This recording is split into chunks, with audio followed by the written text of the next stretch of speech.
Hey, welcome to another edition of Local Focus with Sebastian Noel. That's me. Since the last time we saw you, the season has been canceled. But here we still are.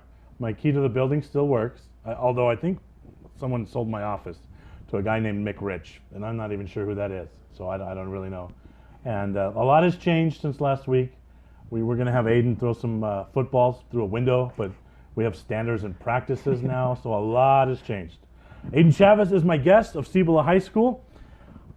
Freshman phenom. Let's see, what else does your bio say? Freshman phenom.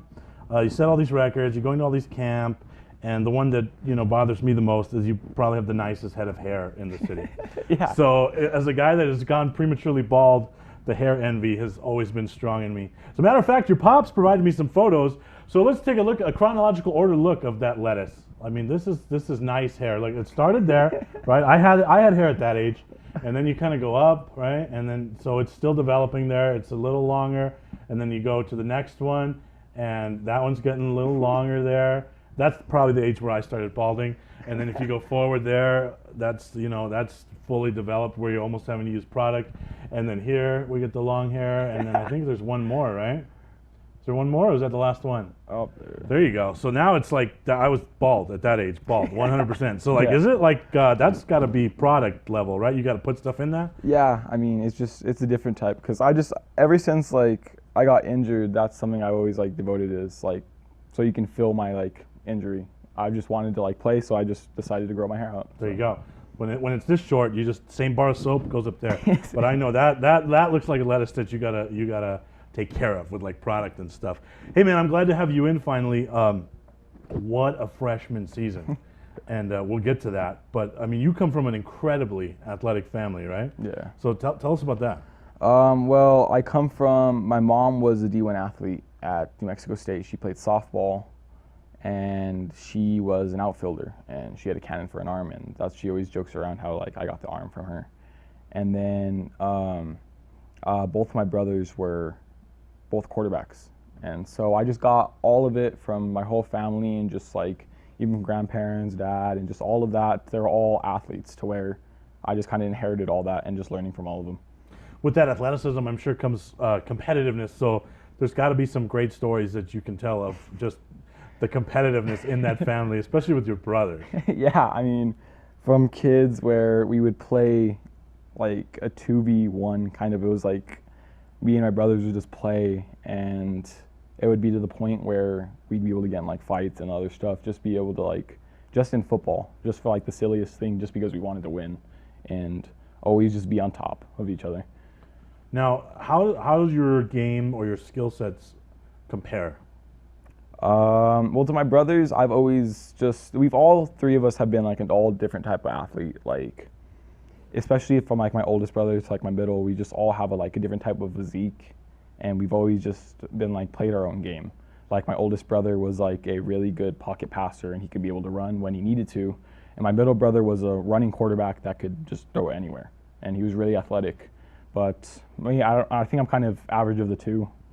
So, and all quarterbacks, right? Yeah. So that is a little strange. That leads me to like, did your dad do some weird like Earl Woods type crap where he like glued putters to your hands and stuff? Because that seems like more than a coincidence that you'd all be quarterbacks. I mean, yeah. I mean, my dad has the brains for it, and I think he just taught us all how to like just inherit that responsibility. Like when you're throwing, have you ever overheard him go cha-ching, cha-ching while you're throwing or anything like that? I don't know about that, but he's always just kind of critiqued me to the point where I just got to be my best. Right.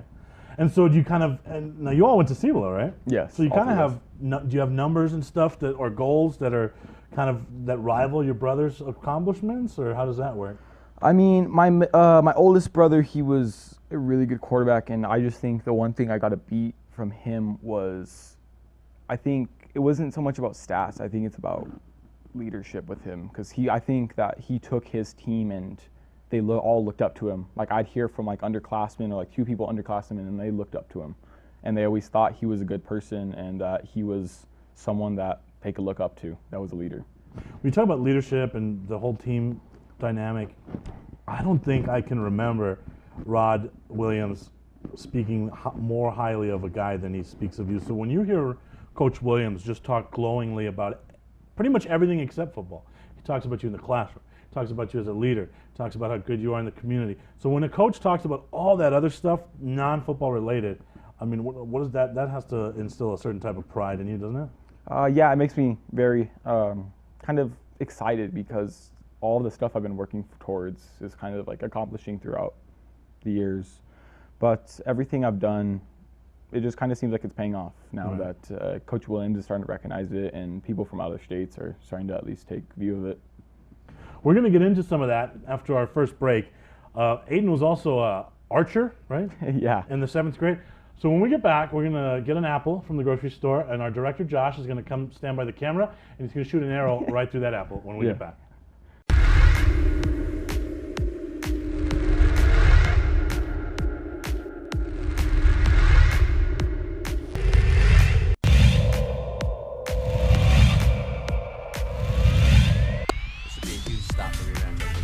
Dorian over. Did he get Yeah, in? they got in. He got in. Touchdown, Dorian Lewis.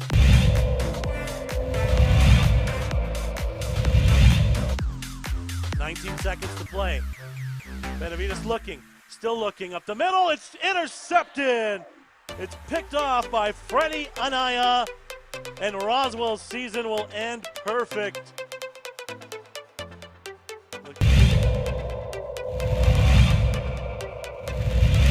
Second quarter, 2nd and 4 for Socorro at the whole 44-yard line. McDaniel trying, good block by Hicks. First down and more, 30, 25, 20. McDaniel might be gone. Touchdown. Wow. Touchdown for Michael McDaniel.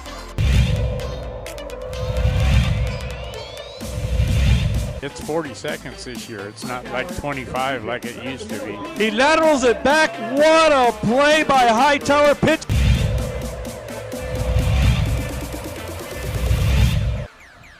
Looked like somebody moved a little bit early. Hicks, the play fake double move. He's got his receiver wide open. Caught. One man to beat. Touchdown. Touchdown to number 17, Nathaniel.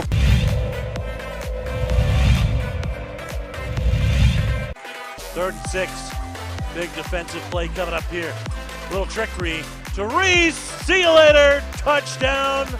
They went for the deep ball to Reese. To the right, single receiver split to the left. Play fake, head up the middle, got some room. 50, 45, 40, has one man to beat. 30, 25, 10, 5, touchdown. Touchdown, Hope. Wow. On a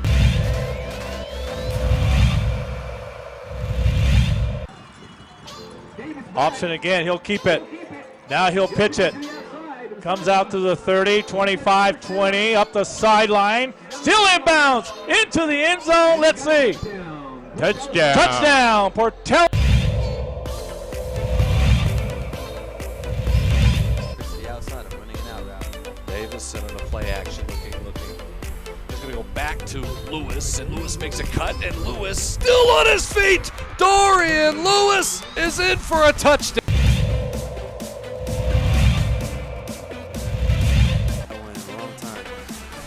Davison back to toss, and he's got all day. It's one miss, and he's rolling. He's got a guy. Can he get it there? Davison to Luke Weissong. We told you he touchdown. could spin that football, and that was a throw right there. I know he's got the win at his back, but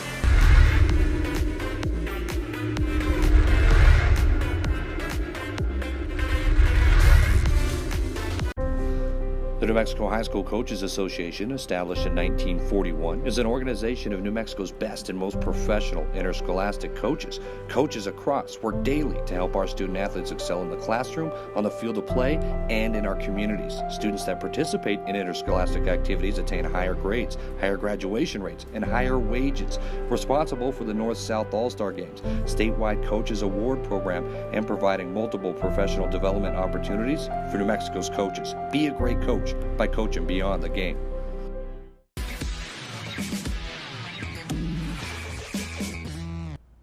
Back with Aden Chavez, Cibola High quarterback. So no archery. It turns out that's not allowed this season either. This is the rules this year are a lot stricter. Can't do that. No archery, no throwing stuff through windows. So we'll have to get back to your freshman year opening game. I gotta be honest.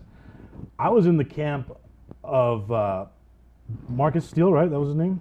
I was a big Marcus Steele guy, And I was one of those people saying, man, they're really going to miss him. I thought he was very, very underrated as a quarterback. So I'm doing another game somewhere else, and I'm getting all these text alerts, and I'm like, what the hell's going on in Cibola right now? So take us through that game, man. The game started off, like the first play was like really like, I was like, wow, this is like how high school is. And then as the game started to go on, I was like, all right, I can match this intensity. And I just kept on throwing, and I kept on trusting my receivers that they would be able to get the ball. And I had a good 4 receivers, including Spalding, that would just help me through it. And I just knew that I could just trust them. But how about the speed of the game? Because everyone I talk to says that's the hardest adjustment. So did it slow down immediately when the game started?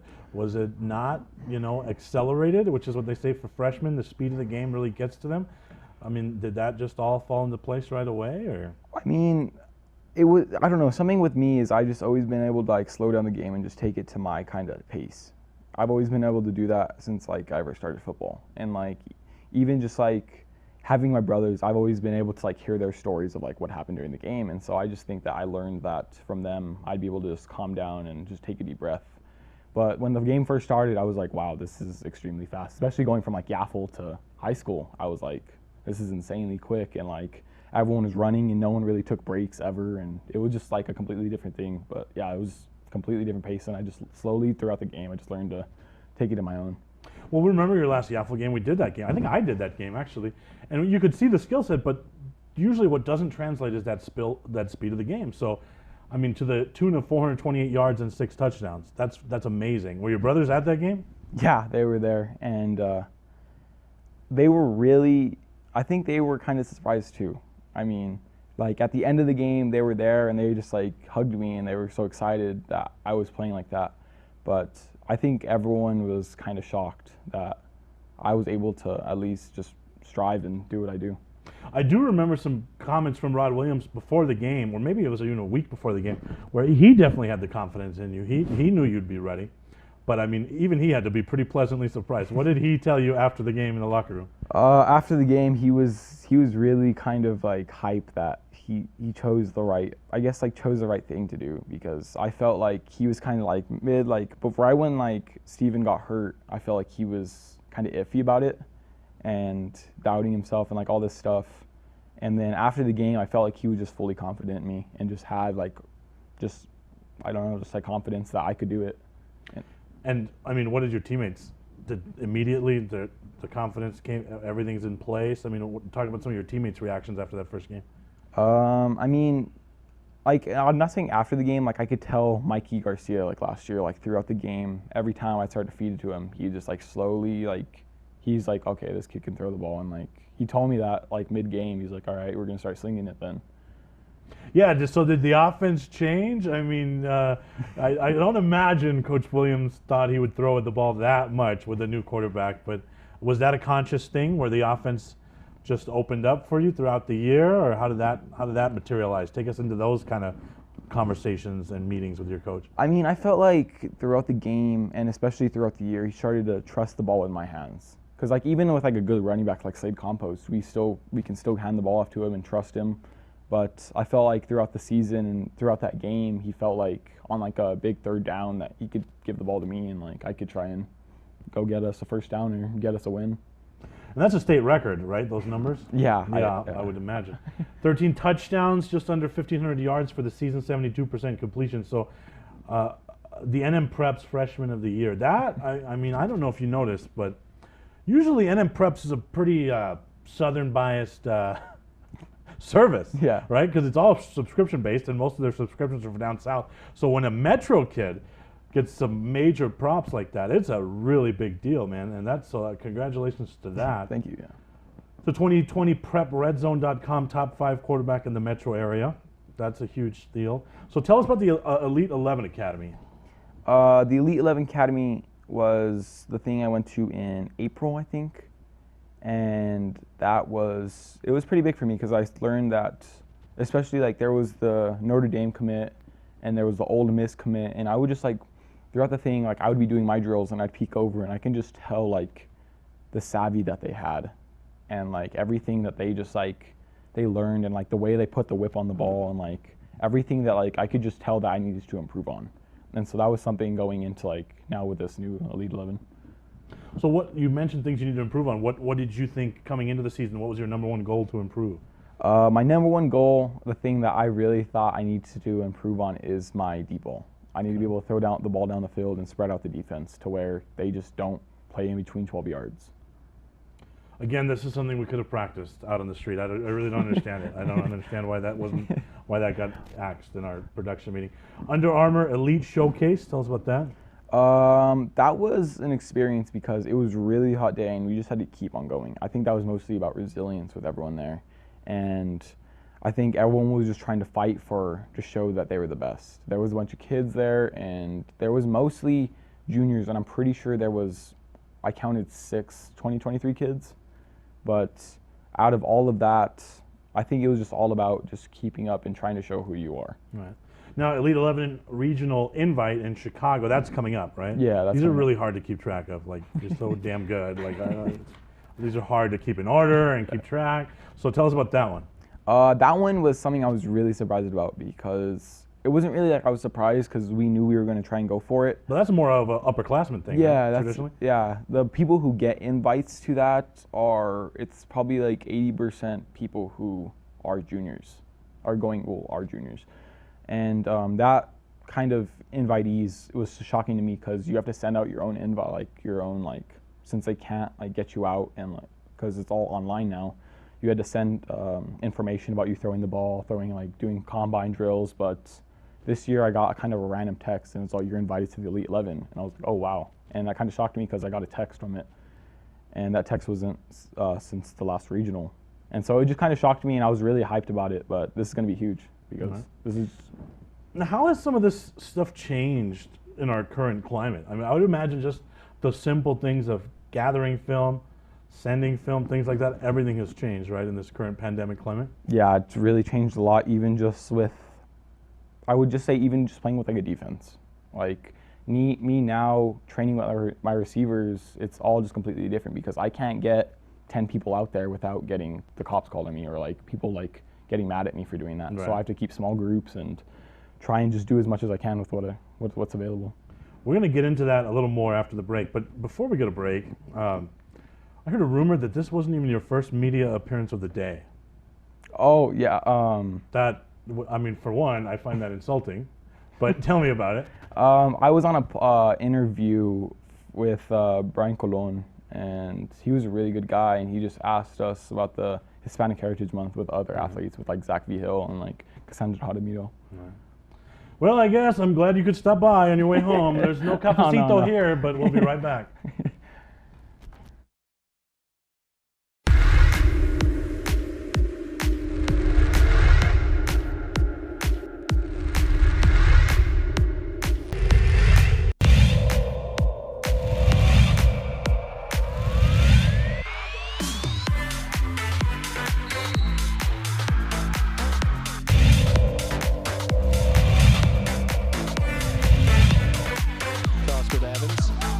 Has that ball stolen. Jeremy Segura.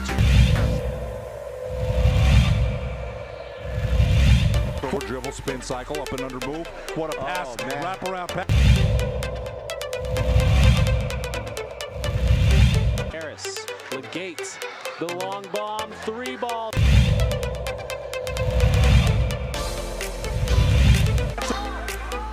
Oh, great steal by Quinteros, lays it up and scores.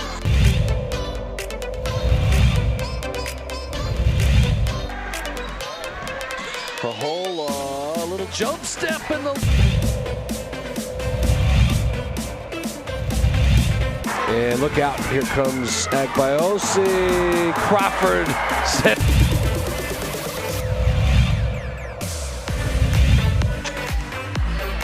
That's blocked. Lansing says, get that out of here. Sister to sister, Marianne Lansing's going to go all the way. Turnaround.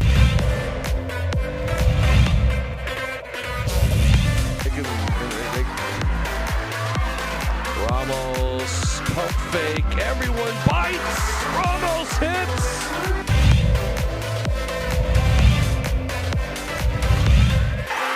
Jackson loses it. Jalen Bond back, alley-oop, put it down. Duncan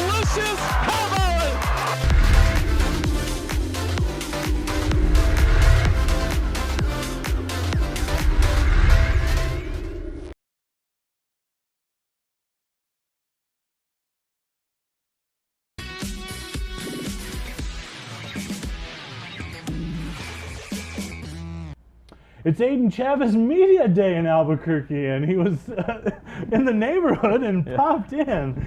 So we kind of started talking about the pandemic a little bit as we went to break. So let's talk about how your world has changed. One, as a student. Two, as an athlete. I mean, for students, it's like, it's a whole different climate with all like the learning and based and all of just like the Google Meets and the homework and the availability and all the time management you have to kind of cope with nowadays. But it's all just like a different, you just have to all adapt to it. I mean, it's just something you just have to go along with. That's just happening nowadays. Right. And what about the athletic piece? I mean, I know that's, you kind of touched on it, but you can't go out there with the full defense. You shared with me that you were in a pod with running backs, so you're not even in a pod with some of your receivers. So talk about the challenges that's brought to that. I mean, the main challenge, I think, is just getting chemistry with everyone.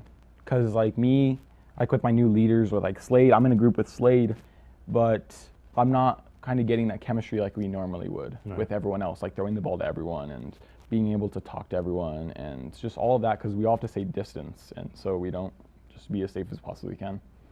Now, and I would imagine, you know, with all these things that you go to, in the back of your mind has to be like, wait, are these things really going to happen, right? Yeah, I mean, I'm trying to stay positive with the new season, and I hope that we can do it because we have a lot of really good seniors this year with Steven Barella and Castle Brownell and Elijah Spalding and Slade Compost, even just like with all those in my line. But we just got to stay positive. I mean, I don't really want to think negative and get my hopes down and not train as hard as everyone else, because I know kids from Cleveland are out there training every day, and kids from Clovis are really going hard. And what about the classroom now? I read that kids are just failing left and right. Now, you have a 4.2 GPA, so obviously that's not a problem for you. But I mean, what are the academic challenges here? Well, why are kids failing? Why are kids failing classes right now? What makes this more challenging? The thing is they're giving you stuff to do on your own normally than classwork. Because normally with classwork you can do it in class and you can do that stuff on your own, but it's kind of like the capability of doing it at home when you have so much other things going on. Right. Because I think with me, I still have family time to hang out with, watching TV or like playing video games with my friends, but like media appearances. Yeah, but I think it's all just about time management with like choosing what you want to do, because sometimes you just have to take part of the day to do your homework and do the classwork that you need to do. So I mean, that's an important life skill moving forward, obviously, right? Yeah, for sure. Time management's huge. What about? I mean, it's hard to, or it's weird to think this far ahead, but I mean, obviously colleges have to already be calling, right? That has to already be on your radar. Dream school, you have a dream school, or you have a list that you know, like I hope this school calls, or what? Tell me where is that process at, I guess, is my first question. The thing is I want to work as hard as I possibly can be, and if someone decides to call me and be D1, D2, and all D3 and all that, I just hope that I've worked hard enough to achieve that. And all of that, I mean, my dream school for right now is SC and UCLA. I'm sorry, USC and UCLA. No. Okay, all right, okay. You got the UCLA in there. I'm glad. So, all right, because you know that other school, I don't know about that. I don't know. Oh yeah, SC. I don't know. I mean USC. I don't know if their academics are up to your standards. You might want to consider UCLA instead. I mean, that's just a suggestion. I mean, there's a reason your name came up in blue and gold on the show, but you know, we have a bias here. We have a bias to that. Now, are there some teammates that have struggled more so than you with COVID, whether it be academically or athletically? Have they come to you for any advice, counsel? I mean, I don't know if they like struggles, but I know there's been kids like that sometimes just like need like the work for it, and they need to like get out of the house, and some like the students like they just need to like be able to just go play football, because I know for some kids that's like a stress reliever, right? And that helps them kind of get through everything. So I mean, I just think football for me is even like a stress reliever too. Right. Now I know mental health has kind of come to the forefront during this time, which I think it's strange that it never came to the forefront before, but that's a whole nother show. Are you as a leader and as a universally just, you know, you're a sharp guy. I mean, I know you a little bit, so I know how smart you are. I know your dad. But so, I mean, is that in your mind? Like, hey, I kind of got to look out for the flock here, see, make sure no one gets left behind. I mean, that's got to be something that maybe you didn't think of before all this happened, right? Yeah, I mean, even just like with me contacting Coach Williams, like, I know me alone, I'm gonna have to text people and be like, yeah, I got to just check up on him. But like, even like Coach Williams would be like, hey, can you check on this kid, see if he's doing okay? Because even just like from another player to player, it's huge. it's not just a coach to coach. I mean, a coach to player. But I just think that all of that's huge because mental health is not only just like a big thing to you, it can really change a lot of things. We used to do a top 5 list on the show in the first season, so we're going to do a top 5 list here right near the end. I want you to name the top 5 things you're better at than your brothers, starting with number 5. Number 5. Shoot. Number 5.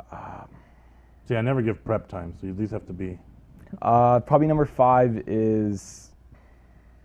Gosh, I don't know stuff I'm better at for right now, but probably number 5 would be. You can start with the hair if you want. yeah.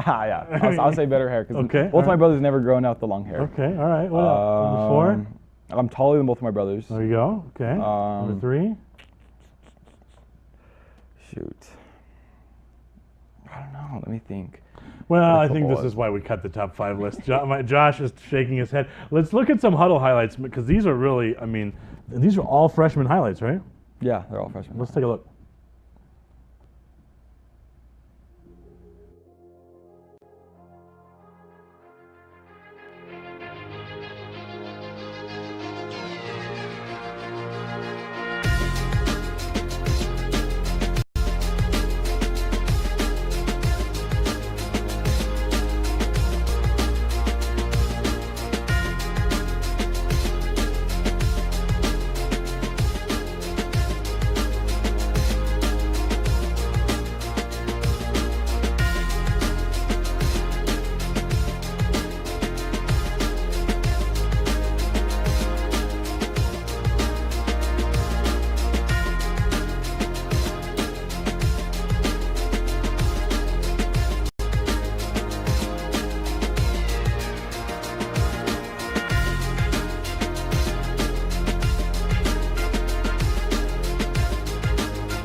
It said 6'4" at the beginning. You're not 6'4" anymore, right? No, I'm 6'5". now. Okay, so yeah, that'll be on some college coaches' radar, right? The potential of a 6'6" quarterback. Josh, you ever notice how a lot of these huddle highlights start against our beloved West Mesa Mustangs? A lot of kids huddle highlights. Right? Oh man, I can say that because I love my Mustangs. Aden, thank you so much for coming in, man. I hope you get to have a season because I know it is going to be a huge season if you do. Thanks a lot. Thank you. Thanks for watching, everybody, and good night. Yeah, thank you for having me.